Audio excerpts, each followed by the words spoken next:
Today, we are unpacking something that affects everyone, but is not always easy to understand. Direct versus indirect taxation. You have probably heard those terms thrown around in budget debate. But what do they really mean, and how do they affect you? And most importantly, which one is fairer? Let's break it down. Let's start with direct taxes. These are taxes you pay directly to the government, usually based on what you earn. For example, income tax.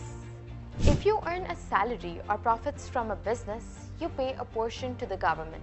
Corporate tax, paid by companies on their profits. Property tax. If you own real estate, you may pay tax on it. The idea here is simple. If you earn more, you pay more. It's meant to be progressive.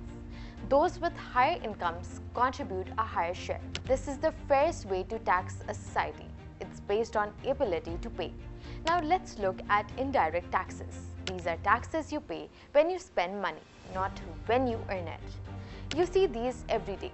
Sales tax or GST added to the price of goods and services. Custom duties, taxes on imported items, petroleum levy built into the price of petrol. These taxes are often hidden in the final price.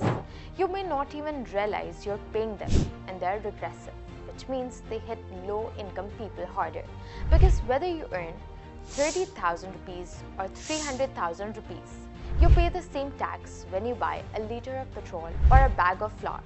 Here's where things get interesting and troubling.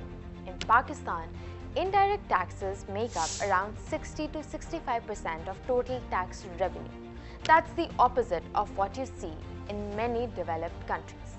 Why? Because it's easier to collect. Pakistan's tax base is small. A lot of people, especially in retail, agriculture, and real estate, are outside the tax net. So instead of going after them, the government taxes consumption, where it's harder to avoid. That's why every year the budget raises GST or slaps new duties on everyday items. It's quick, reliable revenue, but at a cost. So who's really paying Pakistan's taxes? The salaried class, people whose taxes are deducted straight from their paychecks. Everyday consumers who pay indirect taxes on everything from electricity to cooking oil, and who are accused of not paying enough. Big landlords, retailers who underreport income, large parts of the informal economy. This creates a situation where the poor and middle class bear most of the burden, while the wealthy find ways around the system. The ideal tax system balances both direct and indirect taxes. That means expanding the direct tax net, make it harder to avoid income tax. Reducing reliance on indirect taxes, especially on basic goods. Using tech to catch tax evaders and close loopholes. Fair taxation is key to fixing our budget problem, but also to creating a more just society. So, what's the takeaway?